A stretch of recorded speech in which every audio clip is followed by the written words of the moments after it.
آیت اللہ عبد الکریم حائری کو ملک الموت نظر آ گیا. نجف اشرف کی زندگی تھی. ان کا دم پیروں سے نکلنا شروع ہوا اور بس کچھ ہی دیر رہ گئی تھی کہ انہیں پھول کی طرح خوشبو سنگھائی جاتی اور ان کی روح ان کے ناک اور منہ سے باہر نکل جاتی اور وہ بالکل ہی اس دنیا سے رخصت ہونے کا ان کا اعلان ہو جاتا. کہتے ہیں کہ میرے سینے تک میرا دم نکل چکا تھا. میں ملک الموت کو دیکھ رہا تھا, وہ مجھ سے محبت کے ساتھ پیش آ رہا تھا.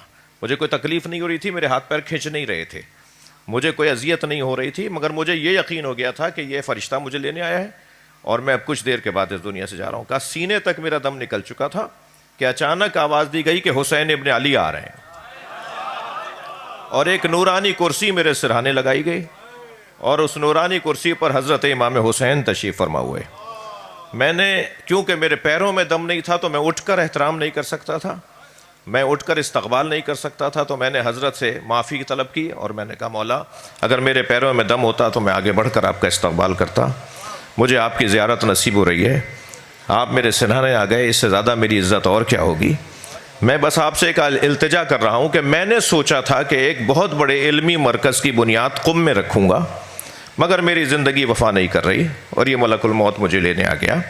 تو اب میری ایک آرزو تھی جو پوری نہیں ہو سکی, آپ کی زیارت کر کے دنیا سے جا رہا ہوں. امام نے یہ سن کر ملک الموت کو دیکھا اور فرمایا ہم نے اسے 20 سال زندگی دے دی. جی. اور آیت اللہ عبد الکریم حائری فرماتے ہیں کہ دوبارہ سے میرے بدن میں توانائی بحال ہوئی اور دوبارہ سے میرے تازگی میری زندگی میں آنا شروع ہو گئی اور میں پہلے سے زیادہ تر و تازہ اور بانشاط ہو گیا.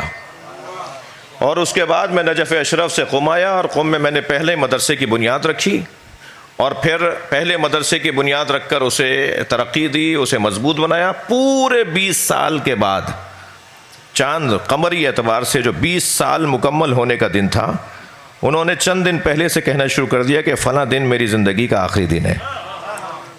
عزیز و اقارب نے کہا آپ کو تو کوئی تکلیف ہی نہیں ہے؟ فرمایا نہیں, میرے مولا حسین نے مجھے جتنی زندگی دی تھی اس کا آخری دن آنے والا ہے.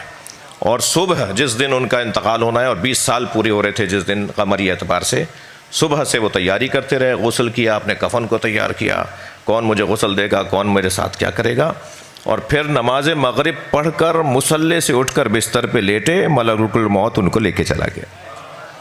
تو ایسا ہو سکتا ہے کہ اگر ہم قربتاً اللہ صلوات پڑھ لیں محمد و آل محمد, ہم اپنے مولا سے معاملہ کر لیں کوئی. اور بہت ساری مثالیں, میں نہیں, آیت اللہ جو ہے شیخ توسی مرحوم مغفور صاحب مجمع البیان, انہیں تو دفنا دیا تھا نا قبر میں, یعنی ان کا تو ابھی دم بھی نہیں نکلا تھا, ان کا تو دم بھی نکل گیا تھا, قبر میں لٹا دیا تھا. قبر میں لیٹنے کے بعد ان کا سانس بحال ہو گیا. کیا میڈیکل کے اعتبار سے ڈاکٹر صاحب بیٹھے ہیں, ایسا ممکن نہیں ہے؟ ممکن ہے. ان کا سانس بحال ہو گیا, وہ تو قبر میں تھے. انہوں نے کہا مولا میں تو ابھی اور کچھ خدمت کرنا چاہ رہا تھا.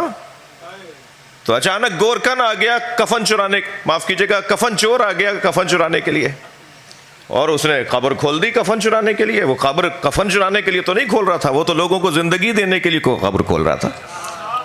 وہ تو زندہ بیٹھے تھے, وہ تو ان کو زندہ دیکھ کے بھاگا, ڈرا کہ یہ کیا ہو گیا, اور یہ تو چاہ ہی رہے تھے کہ کوئی میری قبر کھول دے. اس کے بعد انہوں نے کتاب لکھی ہے تفسیر مجمع البیان, جس کے لیے ایک صلوات پڑھے محمد و آل محمد,